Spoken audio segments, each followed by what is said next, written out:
everybody, it's Kira and welcome back to my channel. So today I'm going to be doing my July wrap-up and haul for you guys. So I only bought 3 books, but I read quite a few. So I'm going to do the haul first and then I'll get into the books that I read. So the first book I got was Shiver by Maggie Steelheart. I got this at Hope Gospel, which is a local charity shop. They call them charity shops in the UK. I'm blanking on what they're called here. Go me. I really don't know much about this book except that it's written by Maggie Steelheart and there's a couple books in this series, but it sounds really interesting and I love her writing style. It's really good, so I'm very excited to dive into this. And then the other 2 books I got are The Kingdom of Copper and The Empire of Gold by S.A. Chakraborty. These are the 2 other books in the City of Brass, or the Daevabad trilogy. So City of Brass I already owned, and I had read Kingdom of Copper when it came out last year, and then Empire of Gold came out this year, and I have not read it yet. And do you guys ever do this thing where you procrastinate a thing that you know that you'll love for no good reason? That's what I'm doing with Empire of Gold recently. I'm just I know that I'm gonna love it, and I don't want the story to end.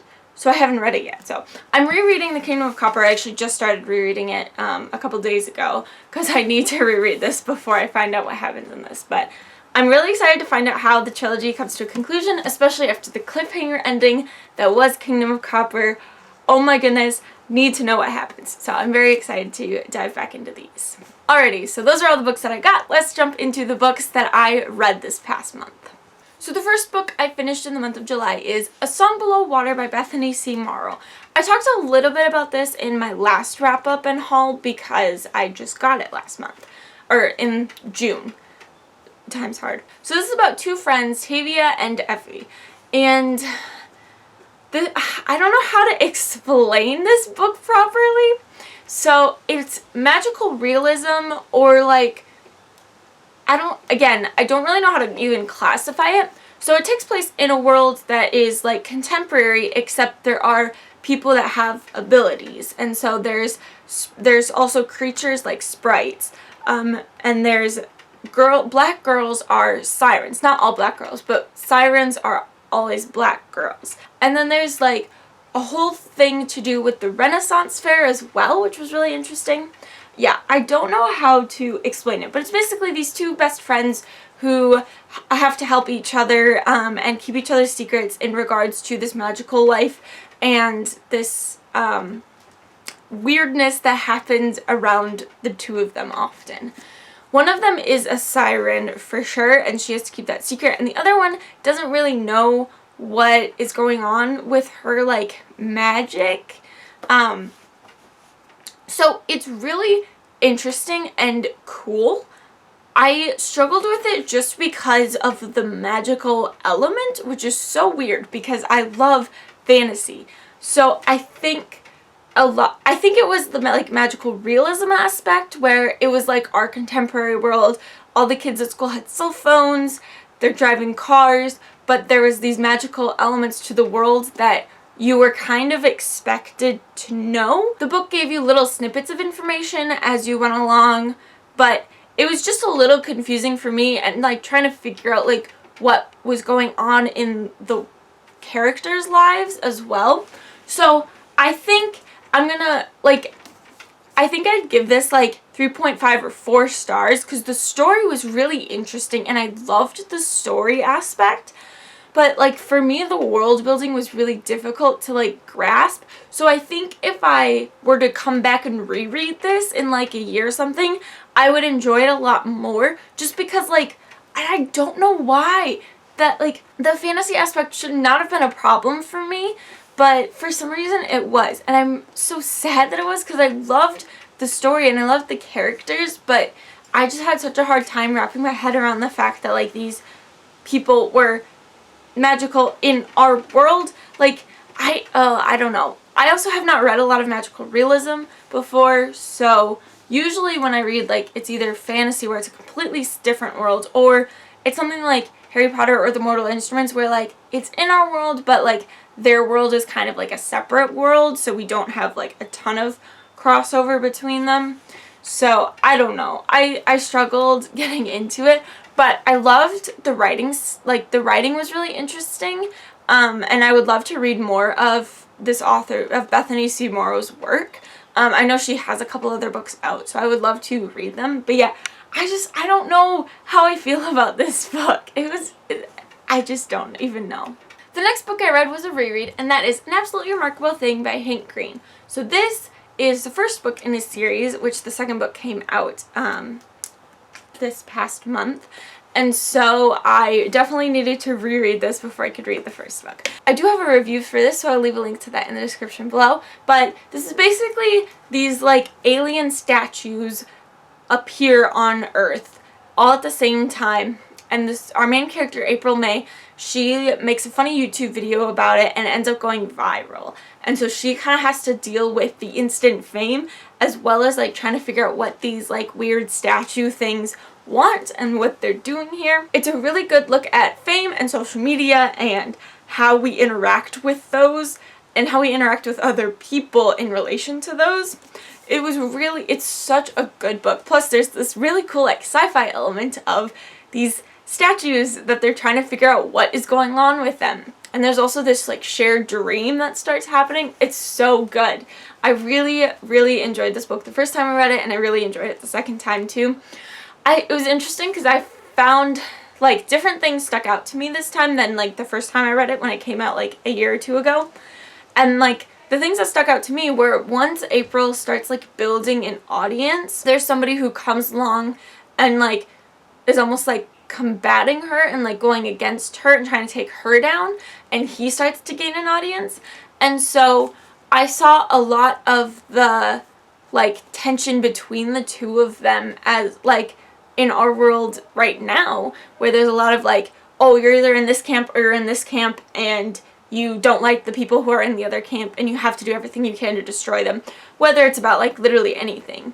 So it was really interesting like noticing that this time through.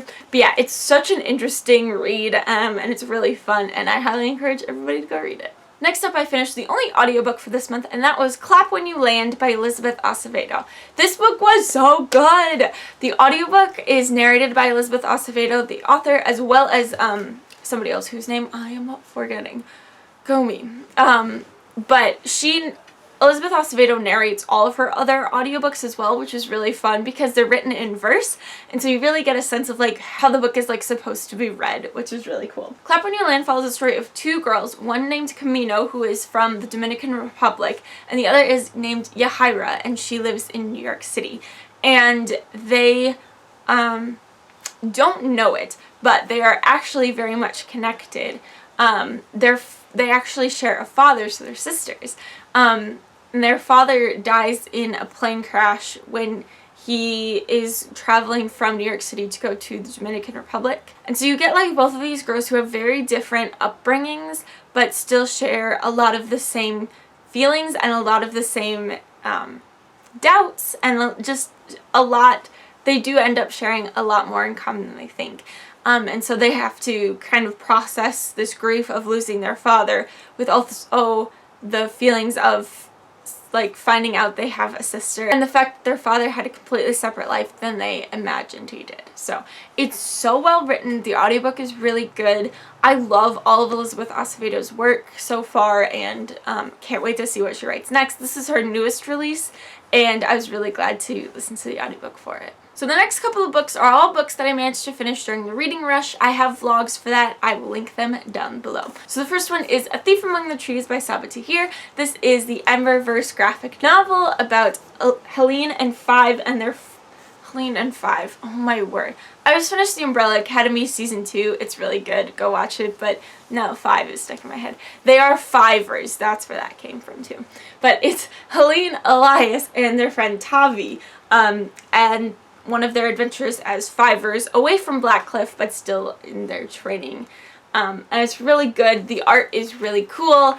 I don't read graphic novels like ever, so it was really cool to read it. I zipped through it in like an hour, and it was really fun, and I really hope they do more of these like prequel graphic novels. I'd love one about Laya and her brother. That would be really cool too. Or just more of these in general. super fun. So quite enjoyable, quick read. I don't really have anything else to say other than it's Emberverse, so it's amazing. Next up we have We Crossed a Bridge and It Trembled by Wendy Perlman. This is a collection of voices from Syria. So Wendy Perlman went and interviewed a ton of people who lived in Syria between the years of like 2000 to 2016, give or take. And she kind of compiles their stories into this narrative arc of watching the regime in Syria and like what happens within the country itself, which I knew nothing about going into this book. And I was really glad because in the very beginning of the book, in the introduction, she describes how she sets up the different parts of the book. So, and kind of like sets the stage historical wise and like context wise of like what's happening. So like part 1 of this book explores Hafez al-Assad's authoritarian rule of Syria from 1970 to 2000.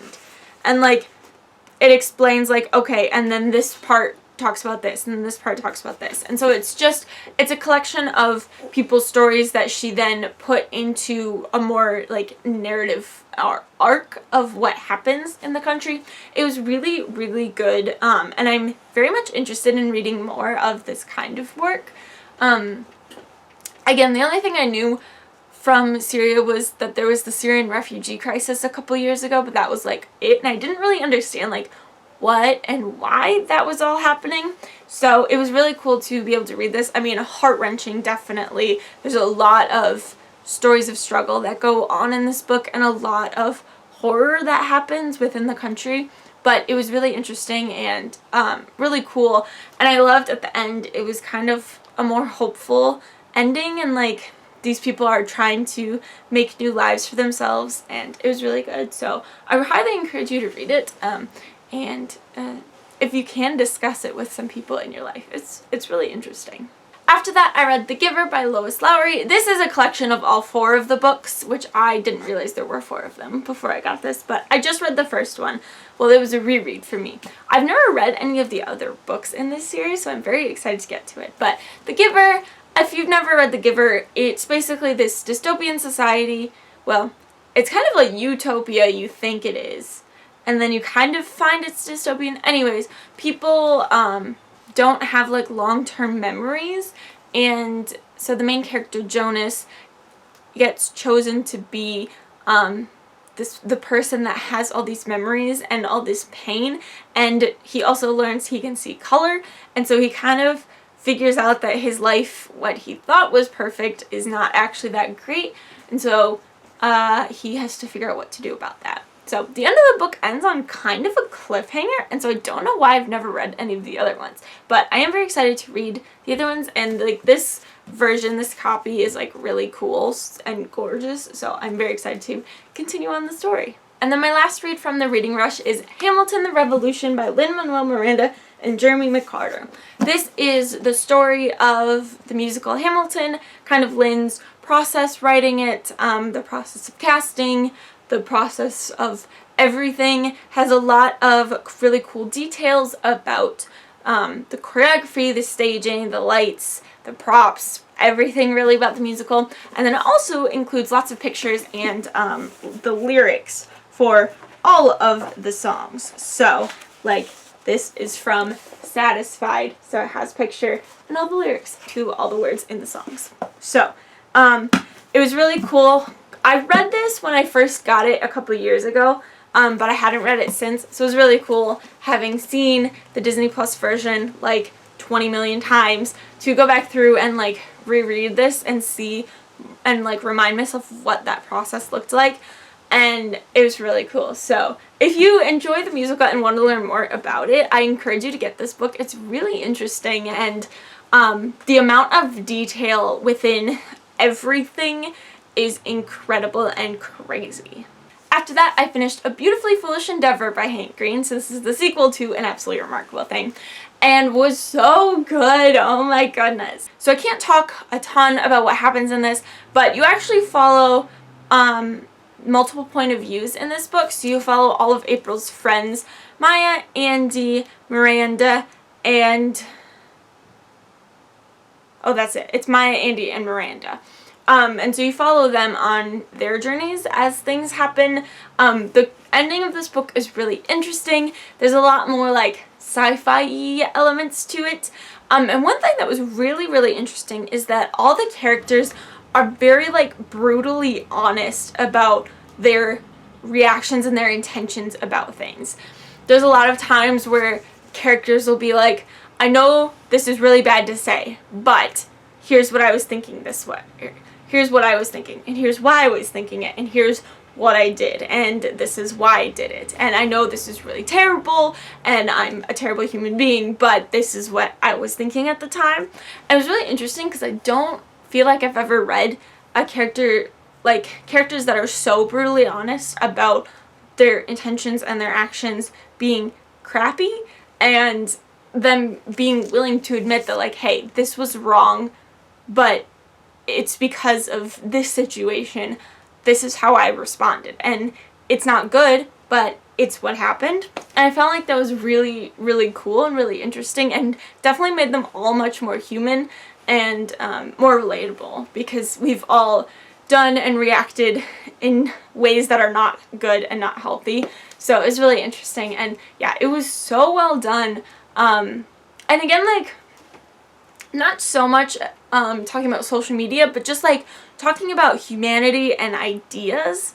And Hank just has a really good way of like talking about really big subjects, but like breaking it down and like talking about different ways about how we talk about those things. And so it's really, really fascinating, and it's really fun, and I highly encourage you guys to read them.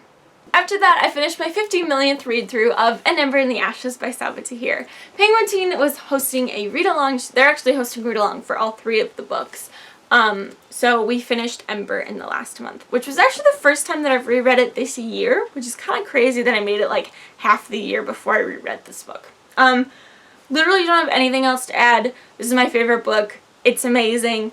I love it every time. There was a couple things that I like noticed a little bit more this time, and this is definitely, because I've reread it the most, definitely the book that I remember the most about, and so there's things in here that connect to things in Reaper that I'm very curious about, and I need to reread Reaper to like be able to like connect it all. But yeah, please go read An Ember in the Ashes. It's amazing, and you will love it. 2 more and then we're done, I promise. So my next reread was Fellowship of the Ring by J.R.R. Tolkien.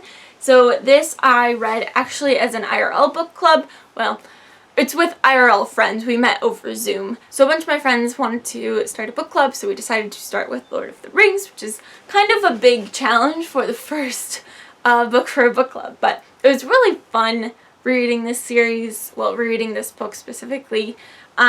There's so many little things that happen in this book that didn't make it into the movie. The first, like, half of the book is them just getting to Rivendell, which is kind of crazy, but there's a lot of, like, little adventures that happen along the way that got, like, cut or smushed for time in the movie. But yeah, I love these characters. The story is so amazing. I don't have anything else to say. And then the last book I finished in the month of July is Steelheart by Brandon Sanderson. I've actually never read a Brandon Sanderson book before, so I know this is his YA series. He has the adult series, which I'm blanking on, but I'm probably going to read it at some point, because I know it's fantasy and a lot of people really like it. But I got this from, I don't even remember where. Maybe a library book sale? I don't remember. But I've had it for a while, so I figured I might as well pick it up and read it. So this takes place in a dystopian world with superheroes, but all the people with powers are evil. And so you follow main character David, whose father was killed by this guy Steelheart, who has taken over Chicago and the Chicago area, and he has like a chokehold on the city. And so David is trying to figure out how to take down Steelheart because Steelheart killed his father. So David ends up in the Resistance and ends up with a lot more than he bargained for. So it's really interesting. I actually have not read a lot of books about superheroes. I've seen like all the Marvel movies, and I love superheroes. I also watched the TV show The Flash. referenced by my sweatshirt. But I love like watching superheroes, but I really haven't read books about them, which is so fascinating to me. So yeah, I'm really interested in continuing on with the sequel and finding out like what is going to happen after the events of this book. So yeah. Okay, I've been talking for a really long time, so that's it for this video. Thank you guys so much for watching. I hope you enjoyed. If you want to follow me on social media, all my links will be in the description as always. If you want to chat about any of these books, I would love to talk about any of them in the comments below as well. That's Tornado, Practice Warning Siren. That goes off on the first, well, I guess it's Monday of every month. So, thanks again for watching, and I'll see you next time. Bye!